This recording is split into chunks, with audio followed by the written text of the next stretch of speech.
No camera, no sound. Just Jungkook, Jimin, and a gaze too deep to hide lipstick-red fire. Don't lie to me, Jungkook. What did you see last night?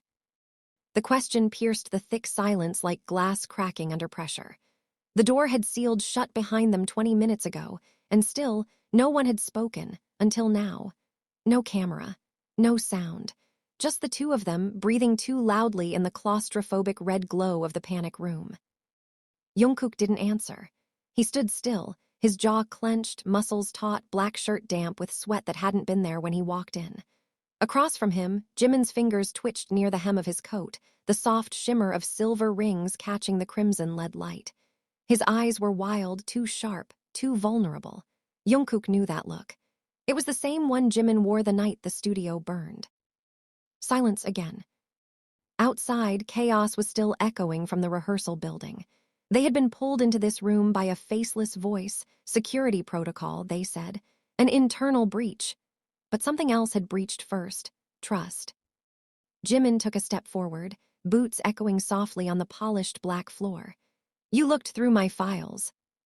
Jungkook met his gaze then, a gaze too deep, too exposed, like something sacred had been dragged into the light. His voice came out low, ragged. You left them open. That's not an answer.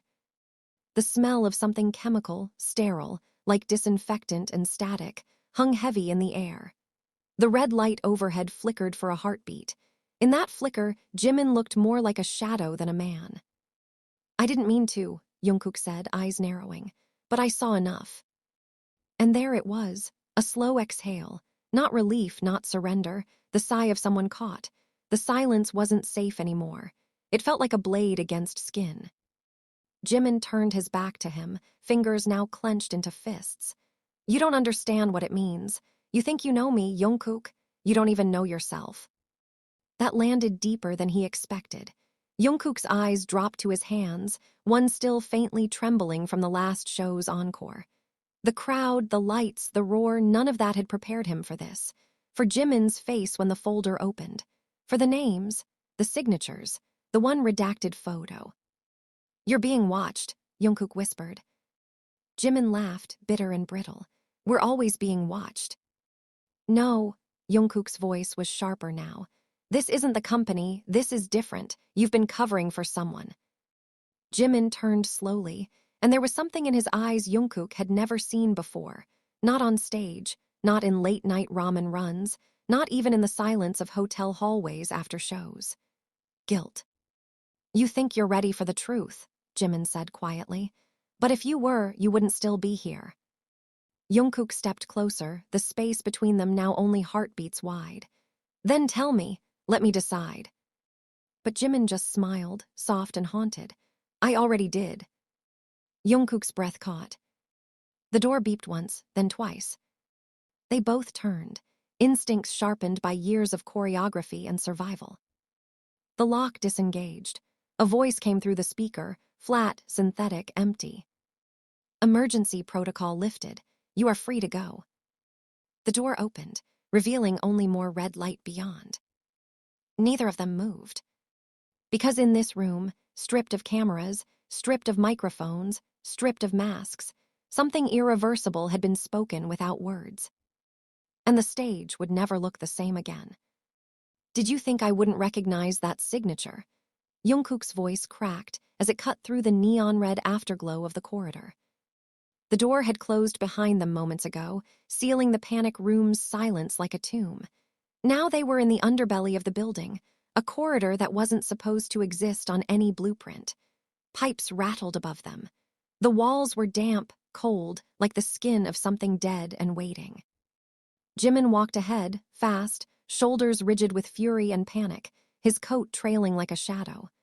Jungkook followed, every step heavier with the weight of what he'd seen. You knew that name, Jungkook said again, louder this time. You've been working with them. Jimin stopped so abruptly that Jungkook nearly collided with him. When he turned, his face wasn't furious. It was devastated. You weren't supposed to open that folder. You weren't supposed to have it. They stared at each other, the silence swelling with something unspoken and electric. Jimin's lips parted, then closed again like he couldn't find the words. And then, slowly, he let out a breath that trembled. "You remember Seori?" he asked, voice barely audible. Jungkook flinched. The name hit like a nail driven through memory. She had vanished a year ago, mid-tour, right after Seoul. No explanation, no funeral, just silence and press statements that said nothing. Jungkook had asked Jimin about her back then. He remembered the way Jimin had looked away, said something vague about mental health and privacy. "She didn't disappear," Jimin whispered. "She was taken." Jungkook froze. Taken by who? Jimin's jaw locked. "By the same people who want you now." His heart stopped. "What do you mean, want me?" Jimin took a slow step forward, his hand rising to Jungkook's chest, not in comfort, but as if searching for something through skin and heartbeat. "You've felt it, haven't you? The cameras that aren't really off, the scripts that arrive without writers, the way the choreography sometimes changes without anyone saying anything." Jungkook stared at him. "Are you saying we're being controlled?" Jimin nodded. "Not all of us, just those who glow too brightly." There was something deeply terrifying about how calm he sounded, like someone who had screamed too long and finally accepted the silence. Jungkook pulled away. "You knew this the whole time, and you didn't say anything." "If I told you, they would have silenced you," Jimin snapped. "Like they did Seori, like they tried to do to me. You let me walk into this blind. I was trying to protect you." Jungkook shoved him then, not hard, but enough to break something brittle between them. Jimin stumbled back, his eyes wide. His voice dropped, broken and sharp. "You think I wanted this?" he hissed. "You think I wanted to be their puppet, to watch people disappear, to sell out every night knowing the cost was someone else's breath?" Jungkook looked away, jaw trembling. "You lied to me, Jimin." "I loved you," Jimin said, so softly it nearly didn't exist. "I still do." Jungkook froze, every muscle seizing. The hallway seemed to hold its breath. Somewhere behind them, a metal pipe groaned. "What?" he said finally. Jimin didn't repeat it. He didn't have to. Jungkook looked at him as if seeing a stranger. Or maybe someone he'd known too well and tried too hard to forget. He wanted to scream, to run. To pull Jimin into his arms and beg for a truth that didn't hurt. But all he could do was stand there, shaking, as the weight of what he'd just heard rewrote every memory they'd ever shared. "Do you even know what's real anymore?" Jungkook whispered. "I know you are," Jimin replied, "and I know they're coming for you next." At that exact moment, the lights in the hallway flickered, once, twice, and then died completely. The darkness was immediate and suffocating. Then came the sound, not footsteps, but something mechanical dragging along the walls. Jungkook's hand instinctively reached for Jimin, found his wrist, and gripped it tightly. "What is that?" he whispered. "They found us." A sharp hiss echoed from above, gas maybe. Jungkook's lungs burned. Jimin pulled him forward, running now, blind in the dark. "Hold on to me." They moved through the corridor like hunted things, hearts slamming in rhythm, the air around them thick with something chemical and cold. Behind them, a low whirring noise followed, like a drone without wings. Jungkook's thoughts raced, Seori, the files, the signature at the bottom of the black envelope, lunar code. A name he hadn't heard in years, a project that was supposed to be canceled, a lie written in bold ink and sealed by blood. They burst through a hidden door, up a stairwell lit by emergency lights. Jungkook's head pounded from the gas. Jimin was wheezing beside him. They didn't stop until they were out, through a maintenance exit that spat them into the cold Seoul air behind the studio building. Jungkook leaned against the wall, trying to breathe. What the hell was that? Jimin coughed violently. A warning, the next one won't miss. Where do we go? Jimin looked up at him, face pale, lips blue with cold. We disappear. Disappear where? Jimin hesitated. Then, to the one place they can't follow us. Jungkook stepped forward, eyes locked on his. And where is that? Jimin's voice shook, not from fear, but from something deeper. Back to where it all began. Jungkook knew what that meant. Busan, the place they never talked about, the place where the first song was written, the place where Seori screamed into the sea. His blood ran cold, because if they were going back there, it meant there was no turning back. Not from the truth. Not from each other. Not from the past that had never really stayed buried. You don't get to decide. When I disappear, Jimin. The words tore out of Jungkook as the train doors slammed shut behind them. The carriage was nearly empty, the windows rattling like nervous teeth as the night blurred into streaks of sodium orange light.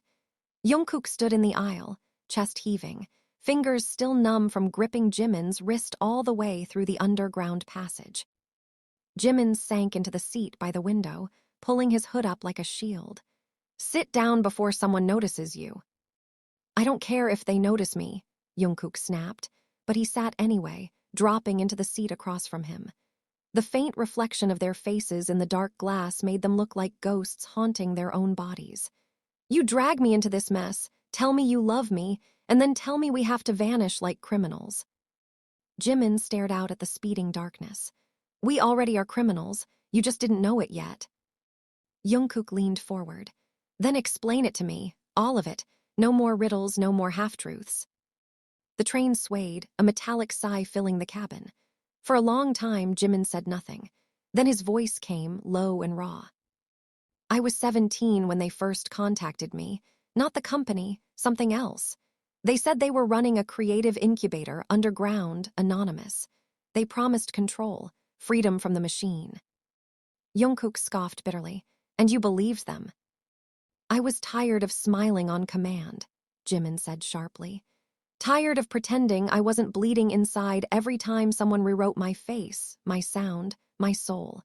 They told me I could protect people, that I could make sure no one disappeared like the trainees before us." Jungkook's fists clenched. "And Seori?" Jimin shut his eyes. "She figured it out before I did. She hacked their internal archive, saw the contracts hidden behind the incubator." They weren't creating stars. They were rewriting them. Neural conditioning, psychological imprinting, memory loops. You think our exhaustion is just from schedules. The train roared through a tunnel, drowning Jungkook's gasp. "You're saying," he couldn't finish. "They were testing on her," Jimin whispered. "And when she tried to expose it, they erased her." Jungkook surged to his feet.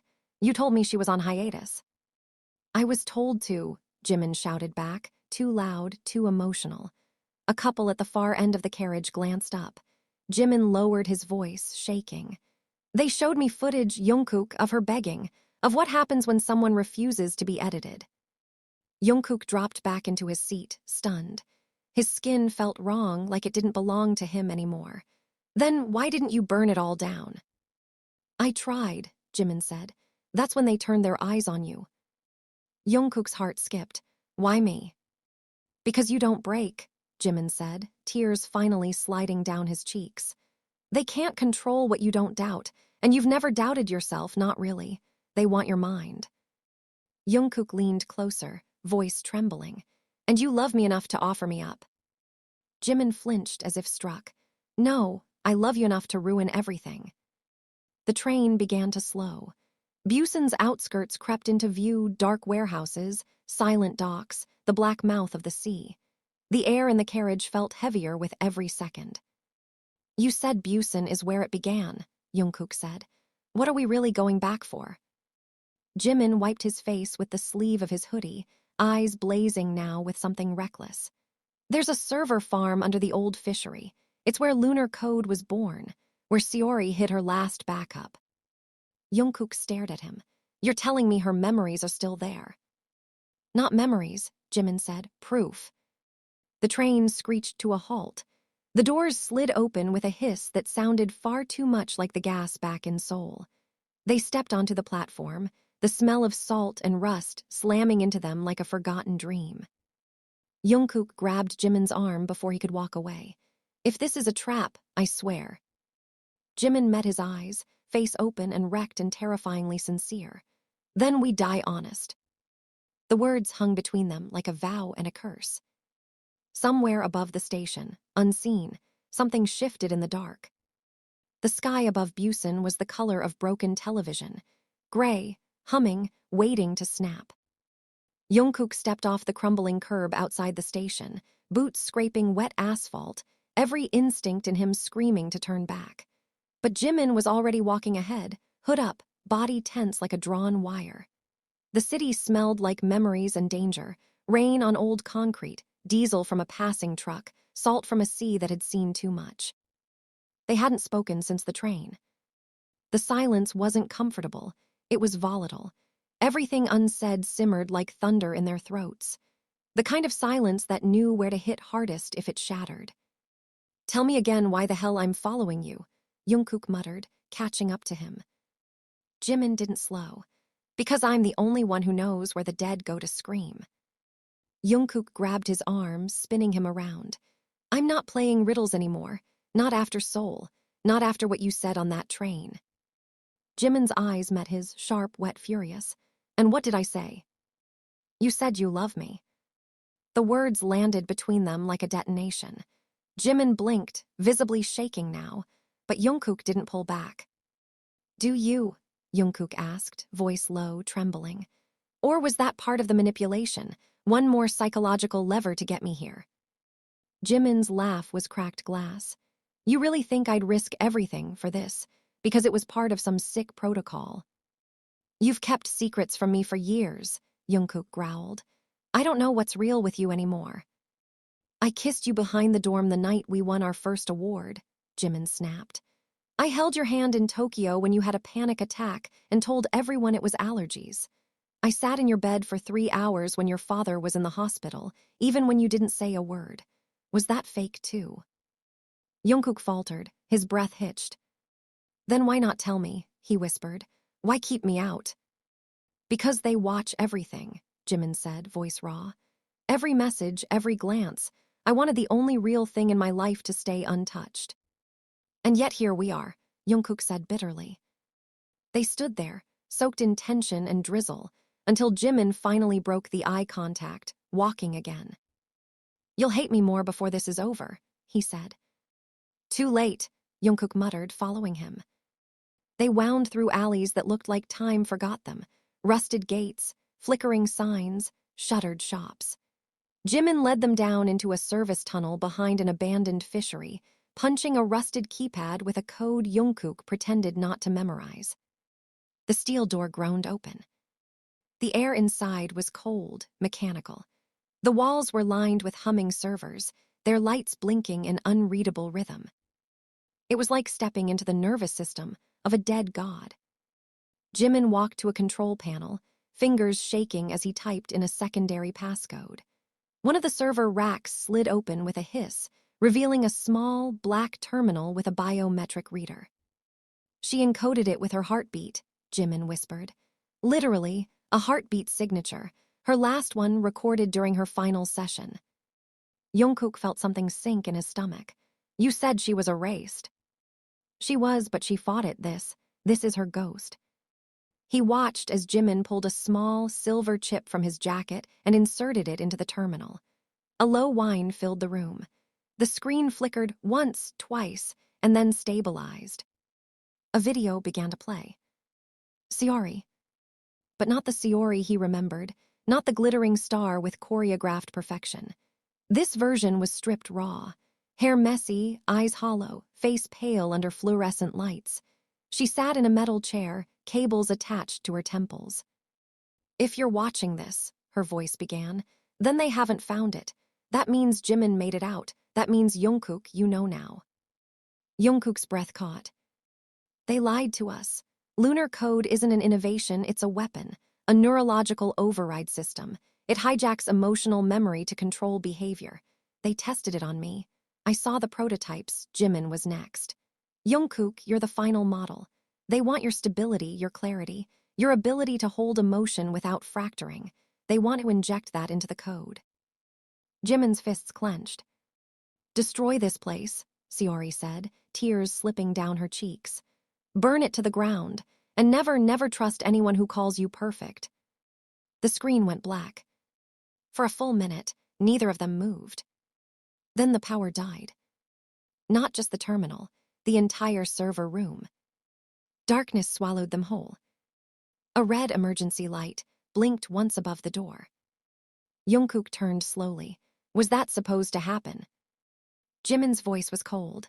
No. Footsteps echoed from the tunnel behind them. Precise, military. Jungkook reached for a metal rod on the ground. His fingers were trembling. Do they know we're here? He asked. I think they always knew, Jimin whispered. As the first figure stepped into the red glow, faceless, black-suited, gun raised, Jungkook moved. The metal rod collided with the intruder's helmet with a sickening crunch. The man dropped. Jimin grabbed his weapon before it hit the floor. More footsteps, shouting, flashlights. Jungkook turned to Jimin, panting. You said we'd find proof. Jimin nodded. We did. Then let's make sure the world sees it. Jimin looked at him, really looked. And this time there was no mask, no resistance, no filter. Together, he asked. Jungkook nodded. Until the end. Drop it, Jungkook, or I swear I'll shoot. The voice came from behind them, female, cold, and unrecognizable. Jungkook froze, metal rod still slick with blood in his grip. Jimin spun around first, eyes narrowing as the flashlight hit their faces. A woman in a matte black uniform stood at the mouth of the server room, aiming a weapon straight at Jungkook's chest. Behind her, 3 more agents, silent, faceless, soulless. Jimin raised the stolen gun slowly, finger not on the trigger. You don't want to do this. You think I woe? Her voice had a tremor buried inside it, barely there, but it wasn't nothing. You've already violated every clause. You crossed the line, Park Jimin. Which one? He snapped. The one where I let my friend get dissected, or the one where I become your next blueprint? Shut up, her jaw clenched. Jungkook lowered the rod just enough to shift his stance subtly. You were at the Tokyo session, weren't you? He asked her, voice eerily calm. 3 years ago, left side of the booth, you wore a silver pendant. That flicker of recognition was all he needed. Her gun dipped by an inch, then lifted again. You remember, he whispered, which means it worked on you too. I said shut up. But her voice cracked. The agents behind her hesitated. One glanced sideways at her, unsure. Jimin's voice softened, seductive in its honesty. What did they promise you? A new life, freedom, or just silence from the noise inside your head? Don't. We all heard it, Jimin said. That moment when you knew your thoughts weren't your own. A beat of silence. Then she pulled the trigger. The bullet struck the wall just beside Jungkook's head, deafening in the confined space. He didn't flinch. He just stared at her with those maddening, unwavering eyes, the kind that saw through you. The woman's arm trembled. You should have stayed quiet. You should have left, Jungkook murmured, before they rewrote who you were. That was the breaking point. Her arm lowered, guns shaking in her grip. The 3 agents behind her hesitated, and that was all the time Jimin needed. 2 shots, precision. The gun dropped from her hand. She didn't scream, just stared at him in stunned betrayal as she crumpled to her knees, unharmed but disarmed. Jungkook caught her before she hit the ground, lowering her gently. Her eyes brimmed with tears. I didn't want to forget, she whispered. I know, he said softly. Help us remember then. Jimin was already at the terminal again, the chip pulled from the dark recess. He shoved it into a secondary drive. I got a partial upload. The rest will take too long. How long do we have? Jungkook asked. Too late to ask that, came a new voice. They turned as a man stepped through the broken doorway, clapping slowly. Immaculately dressed in a 3-piece suit, his face familiar in the most chilling way. You, Jungkook breathed. Director Lee. The head of global development, the one who signed their contracts, the one who whispered promises at rehearsals, the man who said trust is the currency of creation. Jungkook, he said almost affectionately. I warned them. I told them you were too pure, too curious, and curiosity always rots the fruit. Jimin raised his gun. Back off. Lee didn't even blink. You think I'm here to stop you? I'm here to watch you. This is history. Do you even know what that chip holds? Proof, Jungkook said. No, Lee replied, stepping closer, calm as a priest. It holds choice, and that's more dangerous than any weapon. Jimin's hand trembled now. Lee looked at him. You of all people should understand. You chose this path, Park Jimin. You chose to forget, to edit your trauma, to become manageable. Jungkook turned to him sharply. What is he talking about? Jimin went still. Don't, he whispered. Lee smiled. You didn't tell him. Lee's tone was delighted, predatory. That your loyalty was bought with erasure, that we removed the night in Daegu, the hospital, the screaming. Stop, Jimin's voice was a threat about to snap. You asked us to, Lee said. Begged us, actually. You wanted the pain gone, and we delivered. But pain is a foundation, Jimin. Without it, who are you really? Jungkook stepped between them. I don't care what he erased. I know who he is now. Do you? Lee asked. Do you know who you are? The floor vibrated. Explosives. No, drones. The ceiling above them cracked with the whirring hum of surveillance units. Lee stepped back, hands raised in mock surrender. End this, and you doom every artist after you, he said. Expose this, and you destroy the system that gave you your voice. Jungkook turned to Jimin. Maybe it's time we stop singing for a system. Jimin looked at him, and for the first time in weeks, something clear passed between them. Not orders, not trauma, not manipulation.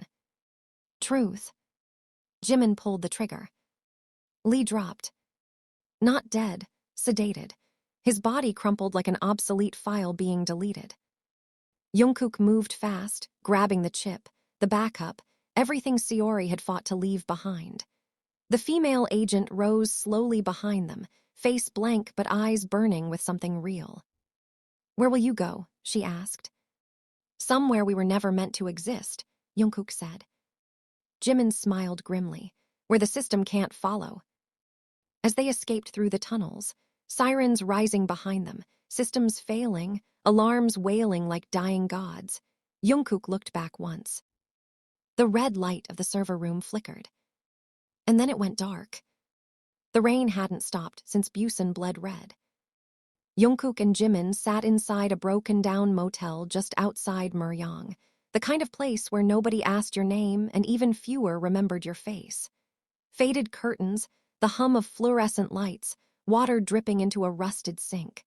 The kind of silence that suffocates if you let it stretch too long. Jungkook stared at the chipped television screen showing only static. The chip Seori left behind sat on the table between them, in a clear case, quiet and full of ghosts. His fingers trembled over the USB port of the cracked laptop they'd found in the room's desk drawer, but he hadn't plugged it in yet. Across from him, Jimin was curled up in the worn armchair, knees pulled to his chest. He hadn't said a word since they left Buen, not a single one, not since Lee told him about Daegu, about the memories he'd begged to forget, the memories he wasn't even sure were his anymore. Jungkook finally broke the silence. What happened in Daegu, Jimin? Jimin didn't look up. You don't want to know. I do. A long pause, then voice hollow. My brother died there. Jungkook's breath caught. Jimin's fingers clutched the fabric of his hoodie tighter. He wasn't famous. He wasn't anyone, just a kid with music in his blood. I was 14 when he jumped off the rooftop. I found him. I heard the bones snap before I screamed. Jungkook swallowed the lump rising in his throat. You never told me. I couldn't, Jimin snapped. Because I let them take it, the memory. I signed it away for peace. But now I wake up hearing screams with no context, pain with no source. I thought they saved me. Turns out they just severed me from who I was. Jungkook whispered, why didn't you fight back then? Jimin looked up, eyes wet. Because it was easier to be perfect when you're numb. The words crushed something inside Jungkook. He looked down at the chip. This thing, it's not just a key, he said. It's a reckoning. Jimin nodded slowly. It's not just about us anymore. Jungkook plugged it in. The screen flickered. Then text began to scroll, encrypted logs, audio files, neural maps, name after name after name. Idols, trainees, composers. Dozens of lives altered, erased, manipulated. Psychological manipulation disguised as therapy. Traumas removed to ensure productivity. Memories altered to increase compliance. A headline popped up in a hidden folder. Project Orpheus. Emotional reprogramming through art-induced neural loops. Jungkook clicked on it. A video opened. Footage of Jimin, years ago, strapped into a white room, crying without sound, wires attached to his skull. "Please," younger Jimin whispered, "don't make me forget." But the technician simply pressed a button. Jungkook turned away from the screen, sick. Jimin stared, wide-eyed, breath shallow. "I thought I asked them to, but I didn't. I fought, I begged." "They made you believe it was your choice," Jungkook said bitterly. Another folder opened, this time Jungkook's name. He hesitated, but Jimin reached out, hand over his. "You need to see," he said softly. Inside, psychological assessments, surveillance notes. Phrases like emotional resilience, anomalously high risk of resistance, significant target for flagship model, Alpha series. There was even a video of his therapy session, except he'd never attended one. At least not that he remembered. The therapist smiled on-screen. "Jungkook, how do you feel when you lose control?" "I don't lose control," Jungkook replied in the clip, voice distant. "Exactly," the therapist said, "and that's what makes you perfect." Jungkook slammed the laptop shut. He stood, packing, fists clenched. "They've been shaping us since the beginning. Every time we thought we were choosing, we were just complying." "We're products," Jimin whispered. Jungkook turned to him, fire in his chest. "No, we're still people, we bleed, we remember." "Barely," Jimin said, broken. "I don't even know which parts of me are real anymore." Jungkook walked over, knelt in front of him, cupped his face. "Then let's find them again, together. If we're broken, we'll piece each other back." Jimin's lip trembled. He nodded once, then again. A knock came at the door. Both of them froze. Jungkook grabbed the gun. Another knock. Jimin looked through the peephole. "It's her," he whispered. "The agent from the server room." Jimin opened the door. She stepped in fast, locking it behind her. "I don't have much time," she said. "You were right, about all of it, but you have less than 24 hours before this chip becomes useless." Jungkook blinked. "What do you mean?" "They've activated the sweep. Every known offline copy of Orpheus is being deleted by neural-triggered kill switches. Once a subject's name is linked to a terminal, the data connected to their sequence corrupts. Yours is next." Jimin grabbed the laptop. "So we expose it now."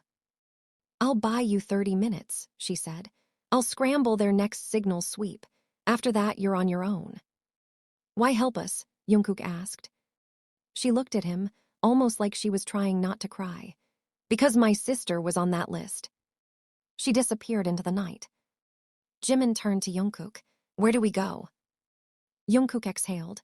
"We go live." Jimin stared. "You want to stream it?"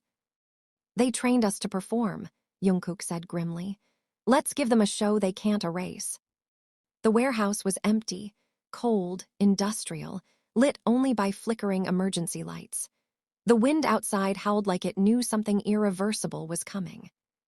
Inside, amid coiled wires and dust-covered crates, Jungkook adjusted the camera lens, his fingers moving with steady precision despite the chaos in his chest. Across the room, Jimin connected the final cable to the generator-powered router they'd salvaged hours ago. It buzzed to life with a low, steady hum. They had 27 minutes. "Signal's clean," Jimin said, not looking up. "Once you hit broadcast, there's no turning back." Jungkook nodded. "Good, then we don't turn back." He stood in front of the camera, heart hammering, lungs barely keeping up.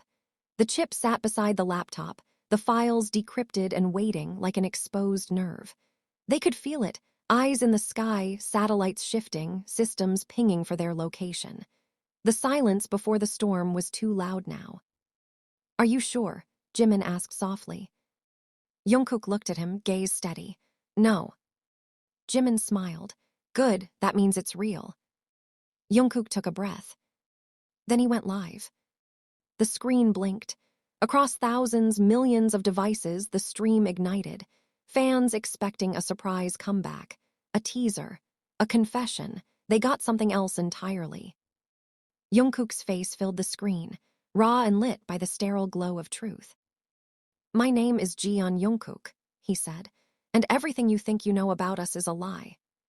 He spoke with no script, no mask, no choreography. His voice trembled only once when he said Seori's name. Then he played her final video, letting her speak the words they'd tried to bury with her. Jimin joined him halfway through, sliding into frame silently, shoulder to shoulder. He told his story, about Daegu, about the memory he hadn't lost but was stolen from him, about Project Orpheus and the price of perfection.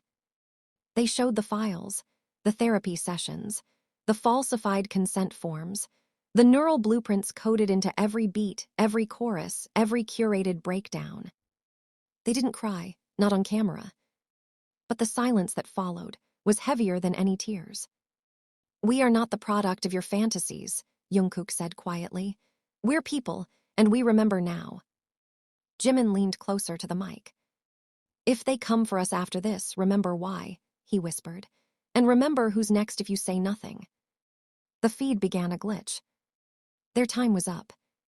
The screen flickered as firewalls slammed into place, algorithms scrambling to contain the damage.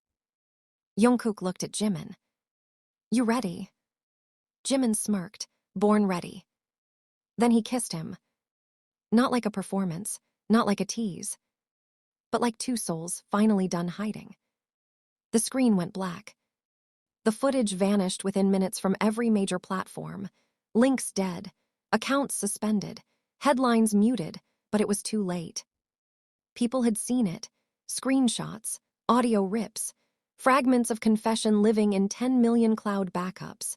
The truth bled across the internet like wildfire too fast to contain. Fans took to the streets. Former trainees came forward. Studios denied everything, and then went silent. Lunar code dissolved under scrutiny.